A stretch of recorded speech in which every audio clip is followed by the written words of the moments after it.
to Rumble. Oops, did Andrew mute my mic? All right, I'm back. All right, cool. Everybody can hear me? It said the host muted me. Okay, I think we're good now. All right, everybody. Well, thanks once again for being here. Glad everybody can make it over here to the Rumble side.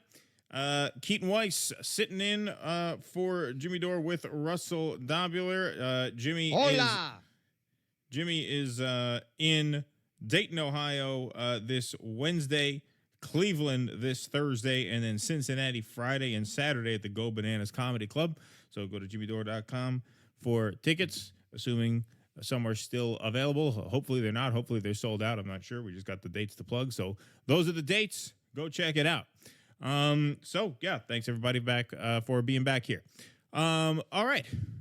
Welcome to Jimmy Dore Show, everybody. Keaton Weiss here with Russell Dobular filling in for Jimmy this week while he is on tour. Go to jimmydore.com for tickets to catch him in a town near you. We're talking a lot today about Bernie Sanders, Joe Rogan, Donald Trump, same names coming up in a lot of these stories. Well, the news is the news, folks. We don't control it. We just we don't make the news. That's right. That's right. We just report it. We don't make it.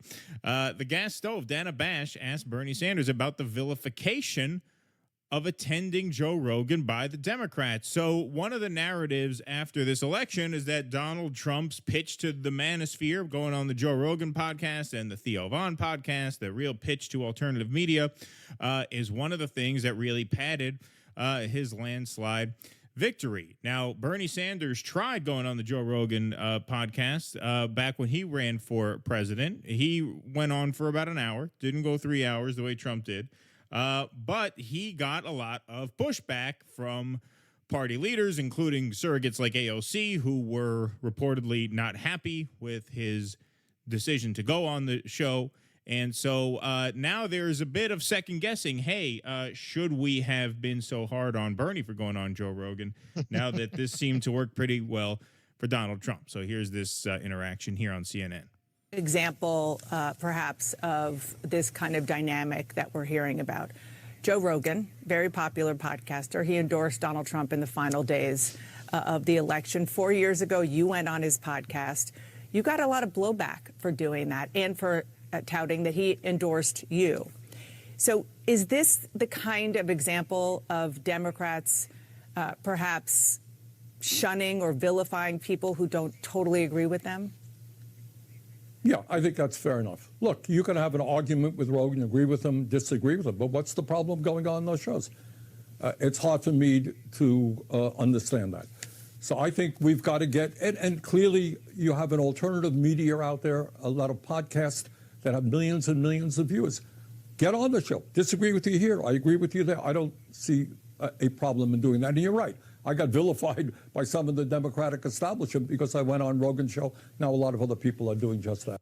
Not just by the Democratic establishment, by AOC. AOC was reportedly very unhappy with his decision to go on the show and the decision to tout the endorsement. That's what really got him in trouble. Is Joe Rogan came out and said he was going to vote for Bernie Sanders, and the campaign made a big thing of it, as they were right to have, and that got a lot of pushback. So now AOC came into my office. I was very surprised to see her wearing a strap-on. I was even more surprised to see it was in the shape of Nancy Pelosi, and she pegged me over my desk. That's true. That's true. And, made me apologize. She said she would come back the next day and do it again if I didn't apologize. So I had no choice. So here's Dana Bash talking about that interaction. I guess this was the next morning or something. She got a different wardrobe, so this was on a different block. But here she is. I wanted to ask him about Joe Rogan is because in the days since the election, you've heard a lot of Democrats saying, we need to find our own Joe Rogan. And Joe Rogan was their Joe Rogan. There you have it. and so the Joe Rogan was basically a Bernie supporter. He was. He endorsed him. And so the question It's funny. It's too late. It's funny. 5 years later, 5 years later, he endorses Donald Trump. That's so funny. It's so funny how now Hitler's going to be president again. Now that Bernie has been completely neutered and has no political power and can't get 25 people to show up to his appearances. wanted to sort of illuminate this, shine a light on this with my interview with Senator Sanders, was that to me is such a prime example of where Democrats have kind of lost those people. Now, the point I was making with him is that there are a lot of things that Joe Rogan says and believes that a lot of Democrats just totally shun. He's said not great things about some social issues that Democrats don't agree with. Like he doesn't believe in intersex cage fighting, I guess. Is that what they're talking about? I guess so. Yeah. They're obsessed with that. And once again, I will say to our many anti-communist, anti-Marxist friends, while we have this freeze frame of Dana Bash, listen, part of the program is her working in the soybean fields.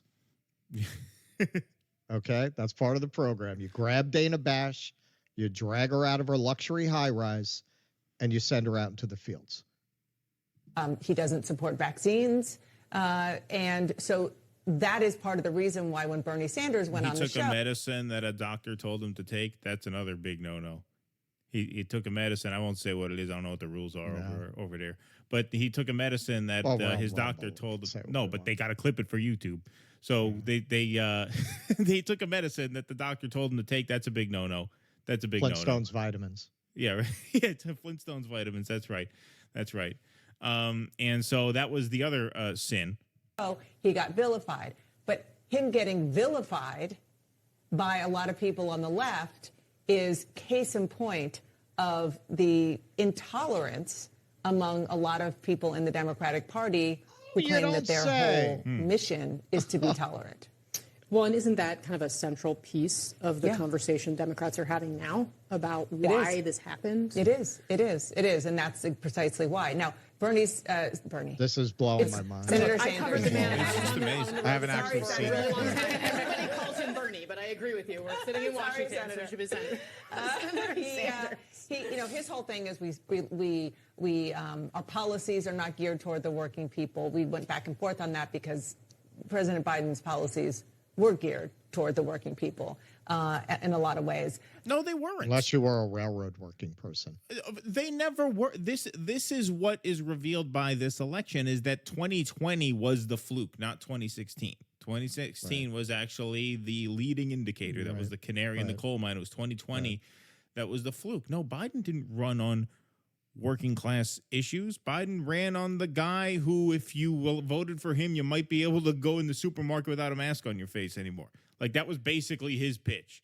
Is, hey, this guy's an incompetent manager. You got a cloth on your face. If you want to take it off, you're going to have to take it off on our terms. I can get you to a place where you can take it off. You get the thing in the thing here. You get but one of these right here, and then you take the cloth off the face. That was it. I mean, that's basically how he drove up his votes. Like there was no working class agenda under Joe Biden. And these people sit here and they talk about how Bernie was able to communicate to Joe Rogan and they had the Democrats on their side as if they played no part in sabotaging that movement, in destroying that movement, in making sure that could never get off the ground. Yeah. That's what I'm saying. 5 years ago, they were exactly the people who gatekeeped. Of course.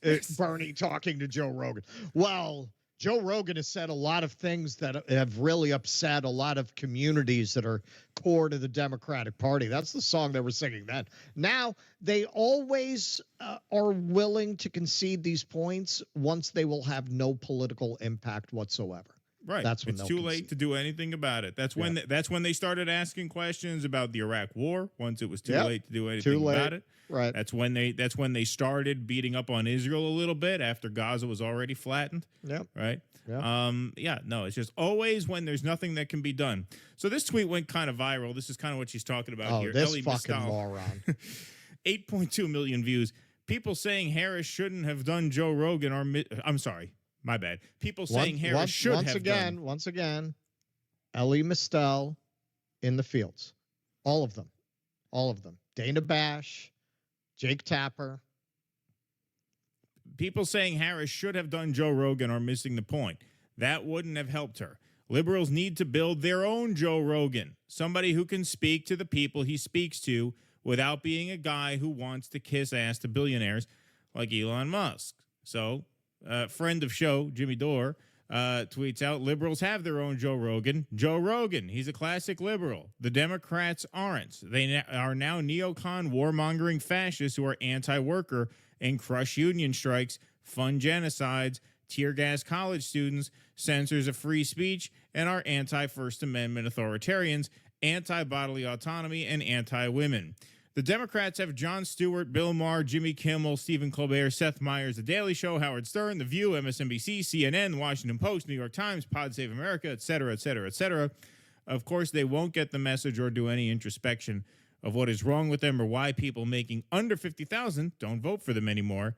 They think they just need a smooth talker who can dress up neoconservative policies and trick workers into voting against their own interests instead. These people are the most ridiculously out of touch elites I've seen in my lifetime. And, well, that's true. And even as Dana Bash says, hey, you know what? Maybe the party was too hard on Bernie for going on Joe Rogan. Again, just completely goes over their head that they were amongst the loudest people shouting him down for doing that. Of course. This is just a mess of their own making. And the question really does have to be asked, like, looking back, do they actually have regrets about treating the Bernie movement the way they did? Because that was really the off-ramp to this. And they would have gotten off pretty cheap. He wouldn't have been able to do the kind of transformational things that he wanted to do. They'd have been able to block most of that shit. You're talking about paid leave would have gotten through. Like it, and like, then they would have kept all the people like us now? inside the party. Yeah. Well, I'm just saying, even instead from a of macro agitating level. from outside. But I'm saying, if they had just let him win, look, would we have all been so red-pilled by that election if they just let Bernie? No, we'd probably all still be Democrats. We'd all be like, one day, guys, one day. We'd all still be singing that song if they had just let Bernie win. I mean, even if you're not coming at this from the perspective of, okay, we need to really invest in the Democratic Party long term, right? And I'm not saying that these media people aren't Democrats. A vast, vast, vast majority of them are. Even if you're just looking at this from a lesser of two evils perspective, even if you have, severe Trump derangement syndrome and you really do fear for the future of the Republic now over these next 4 years, you could have avoided all that pretty cheap. Right. I mean, you would have had to give up one or two social programs. You would have had to, enact one or two social programs that you probably don't want to, because it probably takes the boot a little too far off working people's necks for your liking. But but now, given where you are now, that's got to look like a pretty good bargain in retrospect, in hindsight. Well, and there's what I'm saying. You wouldn't have had all these people leave the Democratic Party if you had just done that. Your whole political project would be intact now. Of course. You would have had things basically the way they were, with one or two more social programs that you probably didn't want. But okay, would you rather that, or would you rather be staring down now Trump term 2? Well, a rebooted version. And when you look at how they play these things, it always reminds me of when they talk about hunters or tribes that use every part of the animal. That's what the media is like. They use every part of the animal. First they suppress any kind of progressive movement, and they profit and benefit from that. And then when everything they've told people is proven to be wrong, then they use that to show themselves to be fair and impartial and objective by critiquing what is clearly their own side, critiquing the establishment when it doesn't matter at all. They are completely opportunistic and parasitic. They take advantage of every turn in the news cycle to spin the myth of their own validity as news gathering organizations rather than propagandists. That's the purpose of that segment, to show that no, we're not in anyone's pocket. Look, we support Bernie. Yeah, look at us pushing back on the Joe Rogan narrative now that it doesn't matter at all. Well, this is the question, is do they revert back to old ways, or do they see something like... Oh, they just go back to old ways? We've seen this before. They always do this. But now the question is, do they re-examine that bargain? Do they see this as the only way out, the only way to salvage any part of the system that they love so dearly? Because if you look back at the initial bargain, that's really what the Bernie thing was. And that's what we said it was. We basically were saying, look, this is basically the last chance to save this country the easy way. Right. Right? If you don't do it the easy The way, Hail Mary. it's going to be a lot harder down the road. And so now option A is off the table. Do they re-examine that as perhaps the only way forward? I mean, you do have people coming out now and saying, as they have said in the past, that's true, but they have not been staring down this in the past. They blamed the first Trump victory on Russia. They said Hillary won the popular vote. It was a fluke. It was 80,000 votes spread across 3 states and, blah, blah, blah. He caught us by surprise and the Russians helped and all this. This is different. This is you lost in a landslide. He now has a mandate. You are now looking at a very, very strong possibility that this becomes a new cultural wave, that this becomes another Reagan era where you got Trump for 4 and J.D. Vance for 8, right? So at that point, when you don't think you can wiggle out of this by, putting together enough votes in the Philadelphia suburbs or whatever the fuck your plan was this time, at that point, you do have to re-examine these questions. Yeah, exactly. At that point, you do have to re-examine these questions, I think.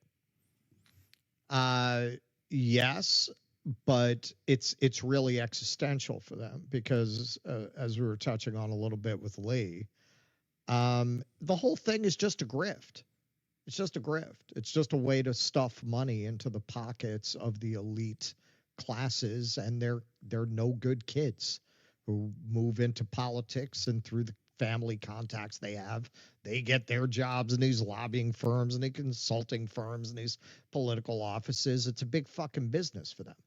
There's no reason. It's like saying, well, if you're an arms dealer and you can't sell any more arms, you're gonna start a NGO for peace. Why would you do that? You lost, right? At that point, you lost. What's their incentive to become something other than what they are when the whole thing is just a big grift? It would have to be taken down from the outside. They're not going to reform. They have no motivation to. As long as they can keep people like George Soros writing the big checks, they can keep losing. They can keep getting rich losing. Like, why reform?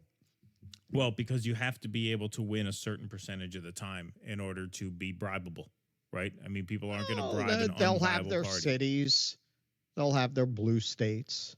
They'll just be big money completely, is in these national campaigns. I don't think they're going to be a viable national party for much longer. Well, maybe. Well, that could be. Yeah, they could collapse as a national party. Yeah. But will they reform?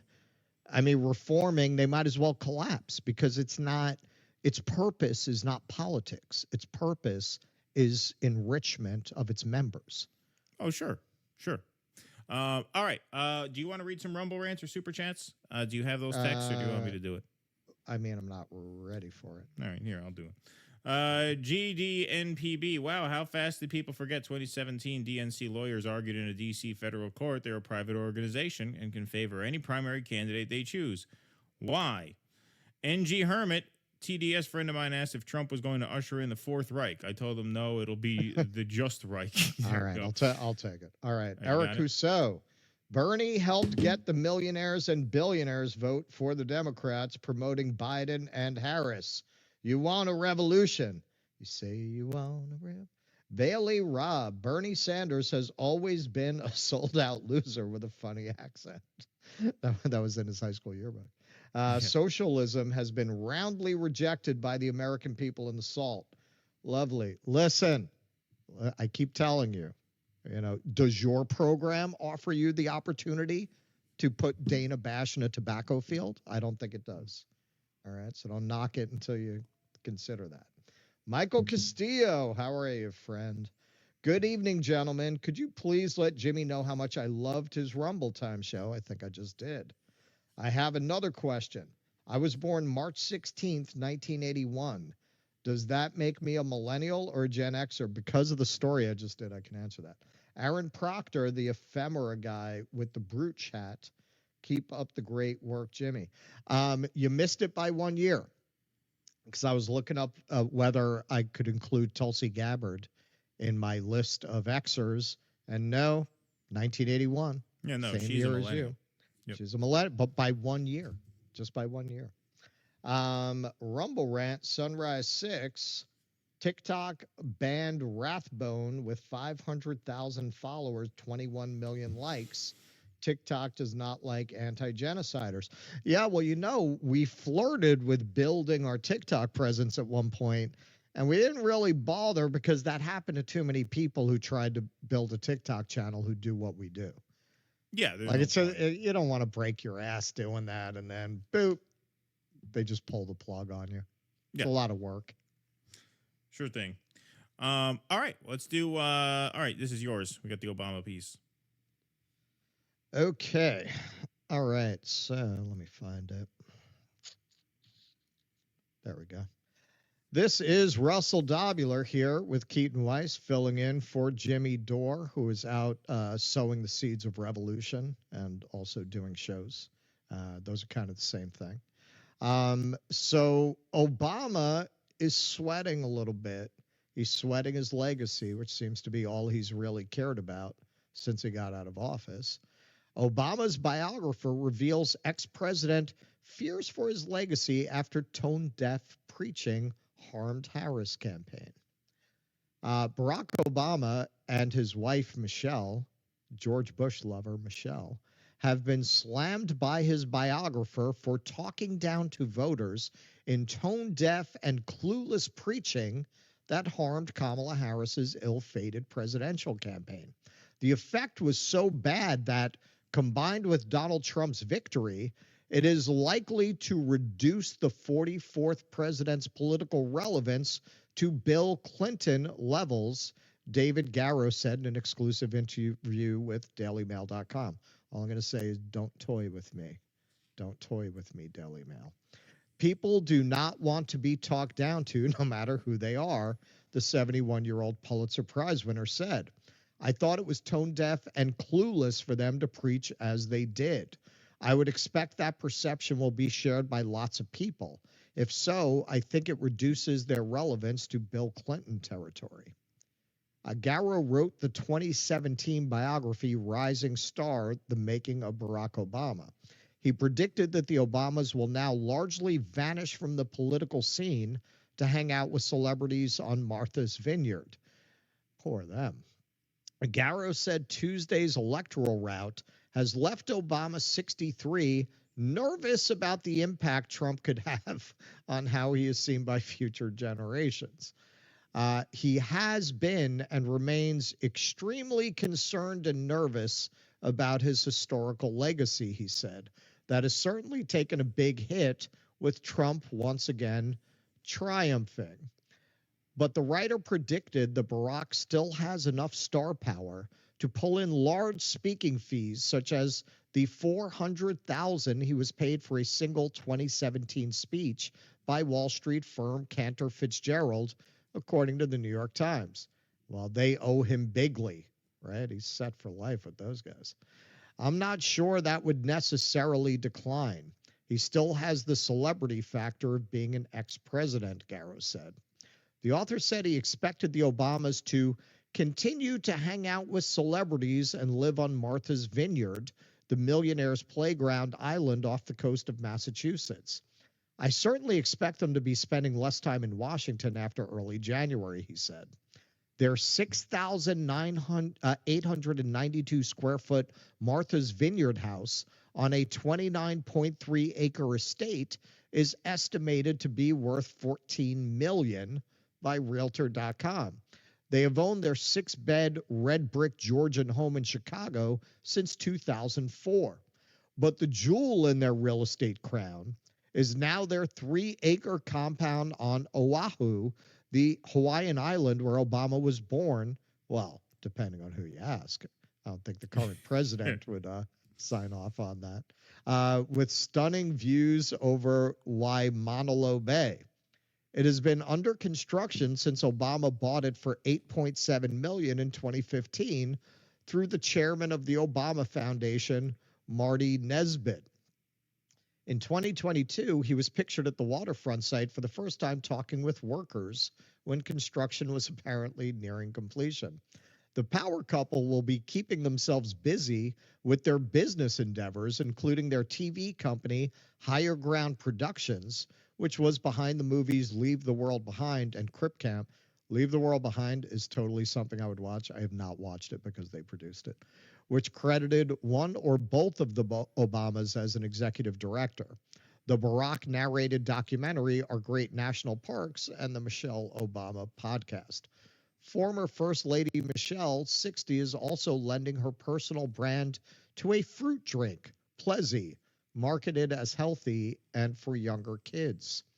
Okay, well, you know what? That's enough of the lifestyles, the fabulous lifestyle of the Obamas. So let's take a look at some of Barack Obama's charming rhetoric. You know, it's interesting because Bill Clinton lost his mojo in his later years too. And it seems like that also happened to Barack, because it seems to me the Barack of 2008 had a little more sense than to go to a bunch of African-American men and pull a Bill Cosby routine on them. And I don't mean he drugged their drinks. I mean, he gave them the pull up your pants treatment. We had not yet seen the same kinds of energy and turnout in all quarters of our neighborhoods and communities as we saw when I was running. Now, I also want to say that that seems to be more pronounced with the brothers. And look at them in the background. They do not look happy. They do not look happy. You're in the room with this iconic first black president, room full of black men, and they do not look like they are having it. And then, of course, Michelle went and once again scolded black men. And remember, this is all happening in the context of you're running a candidate who infamously locked up black men for marijuana charges and then went and bragged about her own marijuana use on a radio show thing that was very funny, earning some scolding from her estranged father, actually. Wrote a whole article about it because she said, well, I'm Jamaican. What do you think? Of course, I've smoked weed. Whose AG office fought to keep prisoners locked up for their cheap labor. This is the person that Barack and Michelle decided to go shame black men into voting for, and clearly that was in all likelihood an element of the move towards Trump among that community. But if you look at that description of their lifestyle, of their real estate holdings, we interviewed Thomas Frank earlier today, and he was talking about how Truman is actually the reason they created a presidential pension, because it was an embarrassment. Because when he left the White House, he was broke. He had no money. And what are you going to do? Go work down at the shoe store? Or what was he? He was a haberdasher. You're going to go open a new hat store? Yeah, Harry Truman's fedoras. You know, I mean, what are you going to do? But Truman said the only way to get rich in politics is if you're a crook. Right. Now, today, the crookery is just out in the open. It's just assumed that these people are going to be crooks. I thought one of the most disgusting moments of the Trevor Noah Daily Show, which had no shortage of disgusting moments, was when he did that monologue about the criticism Obama was getting for these huge fees he was getting from these banks that he bailed out. What? He's supposed to be the first president not to have these benefits. Fuck that and fuck you and the libs. Yeah. Come on, that's the Democrats. Everything boils down to an identity issue. Well, of course, him and Michelle should take the money. They're black. They're black. What are you, a racist? They're supposed to not take the money? This is a terrible, terrible precedent that really, honestly, started with Reagan. When Reagan got out of office, he was paid by the Japanese to go throw out the opening pitch at their baseball games. And it was very controversial at the time. It was considered a little whorish for an ex-president to go do that. That was not just a given that you cash in when you get out of office like that. And now, yeah, it's just another form of celebrity that the Clintons and the Obamas have completely cashed in on. And it helps to undermine faith in these institutions that people like the Obamas cry these crocodile tears for the loss of public faith in. Well, how do you think people look at it when they see these people who get out of the White House and they have all these real estate holdings all over the country? Like, what do you think they think of politicians after that? It's all a grift. It's all a money grab, which it is. They're right. Of all things, Obama, who had the best opportunity to break the banks since the Great Depression and bailed them all out, is taking almost $500,000 to speak to banks. What does that tell people? Well, that's a stain on the legacy right there, not to mention the string of political losses that his own party endured while he was president. Right. When he didn't give a shit about other people winning elections. No, they suffered historic losses up and down state houses, in the Senate and Congress. The 2010 and the 2014 midterms were just absolute wipeouts for his own party. And then obviously, since then, starting with the 2016 campaign, he has decided to take this very, very condescending approach to voters who he doesn't feel are sufficiently excited about these far less talented politicians than himself. Obama clearly, one of the most narcissistic figures, of the last generation. Apparently not narcissistic enough to know that it was only through the power of his charisma that he was able to win and get reelected on a policy set that basically amounts to nothingness. Yeah. Right. Hillary can't Hope sell and that. Change. Really, Joe Biden couldn't sell that. Like I said, he won under flukish circumstances. And obviously, he couldn't sell it again. And then when he literally melted down, Kamala Harris tried to sell it. She couldn't sell it. The only person talented enough to actually sell this and win is Barack Obama, because he's a very, very charismatic and magnetic presence on the campaign trail. And so he was able to really put a nice shine on this just completely rotted out political ideology. Nobody else can do it. And so that's why he can only go out there and browbeat. He could only go out there and say, what's wrong with you that you're not more excited about Kamala Harris or Joe Biden or Hillary Clinton in 2016? There's nothing wrong with the people. The only thing I could fault the people for, and I fault myself in this, is they were gullible enough to be conned by a very, very skilled bullshit artist named Barack Obama. That's it. And the legacy is going to be that.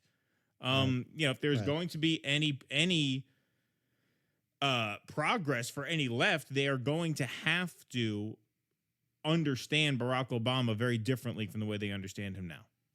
Among mainstream left of center circles, not just committed left-wing people like us, but amongst even, left liberals. They're going to have to understand that this descent into Trumpism began, as Thomas Frank told us earlier when we pre-taped an interview, when he decided not to prosecute the perpetrators of the financial crisis, but to instead sic the Justice Department on individual homeowners. Yep. That's what started the whole thing. And that is going to be his legacy. That will be understood at some point in the future. That will be the common sort of take on this whole era. The question is, can enough people realize it in real time to reverse this trend now? That's an open question. That remains to be seen. Well, this is another way that I think Garrick is right. I don't think they are going to trot him out the way they did before. He clearly fucked up. I think she would have lost anyway. I don't think it was decisive, but it certainly didn't help. And what Michelle did certainly didn't help. And I do think in hindsight, when the history is written, Michelle sharing her candy with George Bush and giving him a big hug is going to be seen as symbolic of a Democratic Party that completely lost touch with their voters and completely misunderstood the electorate, thinking that is a politics for suburban normies. And you know what? They vote Republican. They vote Republican. It's you run the Republican against the Republican. They go for the actual Republican. Why the hell are they going to vote for you? What are you offering that's going to make them vote for you instead? If that's what they like, why would they not vote for the Republican Party? Why would they vote for the Democratic Party? So yeah, that is going to be how they're going to be seen in hindsight. Bill Clinton as Gozer, who began the destruction of the Democratic Party, and they kind of finished it. And I think Obama, whatever else you want to say about him, he's a smart guy, and I think he knows that now. And I think that's part of why he fought so hard to control the destiny of the party, to make sure that people like Keith Ellison did not become DNC chair, to make sure that Bernie's wing did not take over the party. He was trying to control that narrative, but now that's gotten beyond his control. And yeah, I think they're right. They'll still trot him out, but like they trot out Bill Clinton. Well, yeah, I mean, he wanted to preserve his legacy as the permanent model of Democratic politics. He could have just resigned himself to the prospect of his legacy being one of transition into a more Bernie. He could have sold himself that way. He could have sold if himself he had that gotten way. behind that movement. Exactly. He would have been seen very different as the guy to pass the ball. Instead, he was the guy to insist that his way must be the one and only way forward in perpetuity, no argument whatsoever. And what happened? It got rebuked. And now his legacy is going to be that he was the last person who could effectively sell a dead ideology before the country turned on him and that ideology. And now you got at least 4 years of Trump. 4 years of Trump followed by a likely, successor, J.D. Vance or whoever they decide to put up. All right. Where are we in terms of Rumble Rants and Super Chats? Did you get to all of them that Malcolm sent us? Yeah, I got to all of them. You got to all of them? Yeah. Okay. All right. So then why don't we move right along to the next one here, which is this one here. This is yours again. All right. So this segment's what we call the trans with the Schmendrick, swinging it in the girls' bathroom segment. So this Thomas Chatterton Williams drew people's attention to this crazy CNN segment. Content aside, one of the reasons podcasts have exploded their audience. Oh, should I start again and introduce us? Yeah, set the thing up, yeah. This is Russell Dobular with Keaton Weiss filling in for Jimmy Dore, who's on the road. So John Chatterton Williams drew people's attention to this segment that just completely goes off the rails on CNN about what else? Gender ideology. So he says here, content aside, one of the reasons podcasts have exploded their audiences while cable news dwindles is that it's actually just unbearable as a viewer to watch a bunch of people shout over each other instead of fully making their points.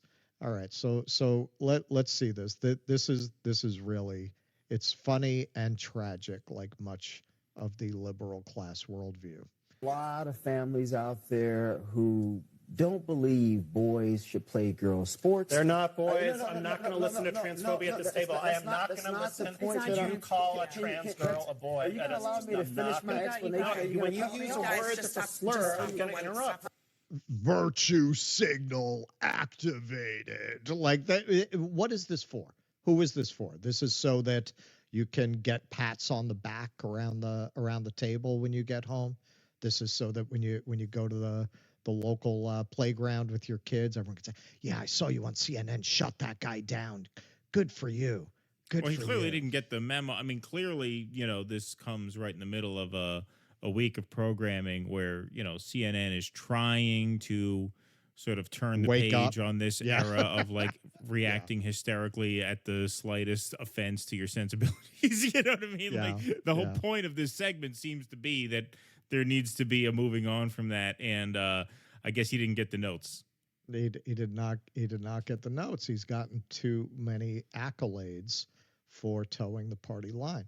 That's what all of these people are. These are all people who have no personality, no creativity, no particular intelligence. Because if you had any of those things, you wouldn't need to deeply conform like this. You only deeply conform like this when you think there's no other way to get people to like you. Right. That's not how it is. Jay, they're not boys. They're not give me boys. 1 They're not second. playing girls Let's just softball. reset for I'm one. not going to sit there Let's and reset listen for a to that. second because, look, this is a really heated issue, Mm-hmm. right? And Sharmichael, I know you. For who? I know that you understand For the that people have PMCs, different it seems. views on this. I think out of respect for Jay, like, let's try to talk about this in a way that is respectful. Okay, so let me rephrase this since I'm being targeted here. I don't. There- You're no, not. no, Just it's to be okay. clear, you are not being. But I targeted. am, but it's okay. I'm specifically It's okay. saying that I know that you are not intending to be transphobic. He should know that I'm But- not in, but- but he wants to but I sit want here you- I'm and not calling you bloviate. transphobic. But I I'm want saying you you're to- using a phrase I want to that give you an know. opportunity. So the way No, regular that's people not- interpret it, That's not which is why regular those people. ads were That's not effective. regular people. There's no consensus that these are actually boys. This whole thing about trans girls is a canard.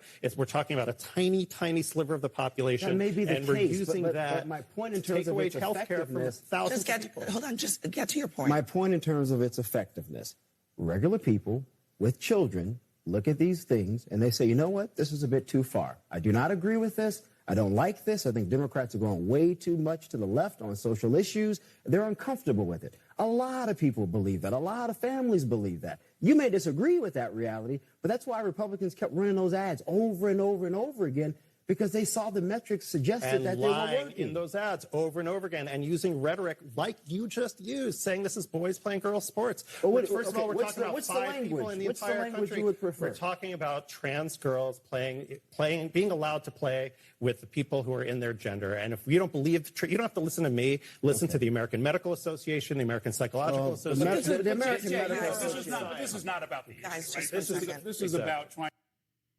Okay, asshole. All right. So There are a lot. There is so much there that is just complete misinformation. I don't even know where to start. First of all, the idea that boys who identify as girls there's a consensus. No.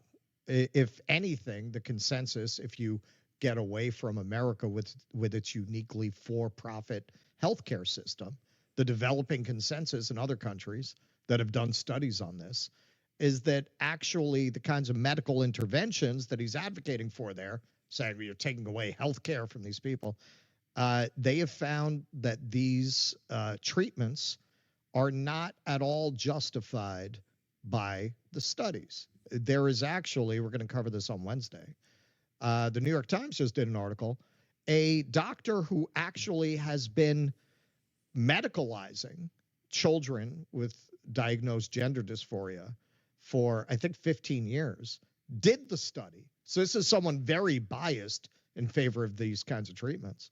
And the study found that there's actually no benefit to sterilizing, in many cases, sterilizing these children. And they won't publish the study because they're afraid if they publish the study, people will stop prescribing these treatments. This is how insane this whole school of thought gets. And to the point of the gentleman being attacked here, I don't know his name.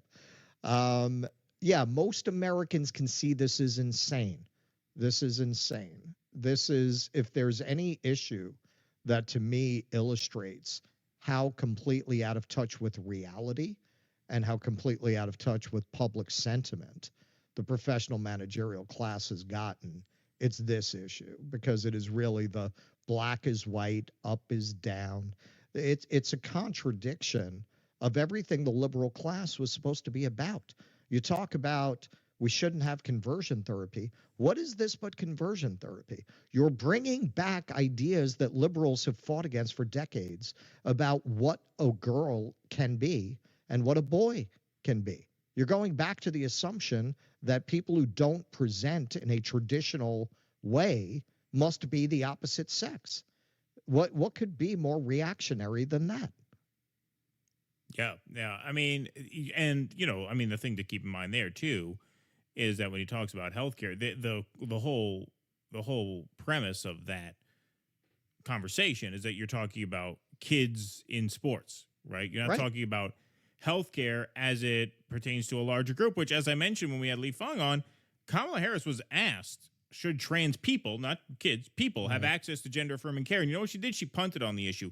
Follow the law. ad, she said follow the law. She would not commit to it. The ad that the Trump campaign ran about the illegal immigrants getting trans surgeries in prison, that was actually a Trump era. It was policy. a Trump era policy. But they didn't want to say it was a Trump era policy because they didn't want to react negatively to the policy, since they were fearful that if they reacted too negatively to that policy, they would offend their diehard woke liberal base.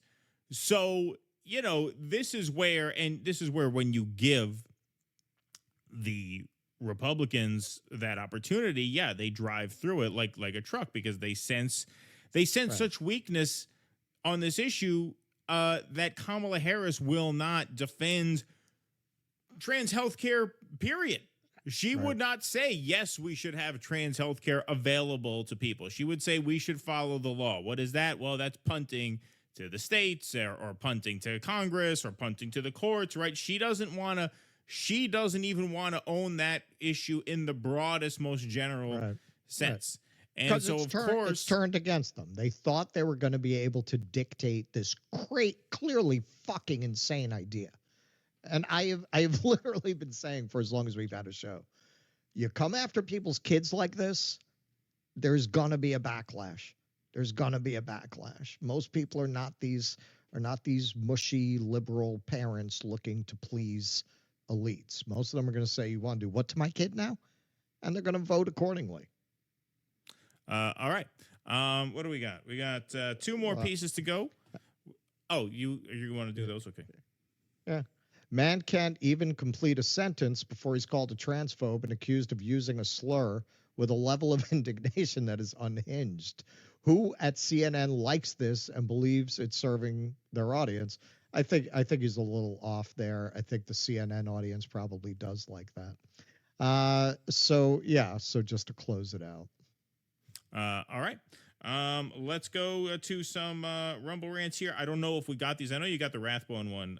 Malcolm didn't know if we got the no fried bologna. Many people didn't vote for Trump. They voted against Kamala to punish her for not calling for a ceasefire. Did you read that one yet? I don't know if you did. Maybe we stopped at the Rathbone. I don't think so. Hudson 922. Am I the only one seeing the parallel of Trump going on podcasts and the JFK Nixon debates of 1960? That is an interesting observation. You obviously have, throughout history, candidates who have mastered new mediums have tended to do very well. FDR mastered the radio. That was the new medium, relatively speaking. Anyway, he was the first one to master it. He did very well. JFK, TV, right? Obama, internet. Trump, social media, right? These candidates who have figured out how to master the new rising mediums have done very well. And so, yes, in that sense, I do think you are right about that. All right, Malcolm says we got 10. You want to do one more just for the hell of it? Sure. And then we can do 9 on Wednesday because it's. Yeah. We can make that up on Wednesday. All right. So what do we want to do? Let's do MSNBC. I feel like we've been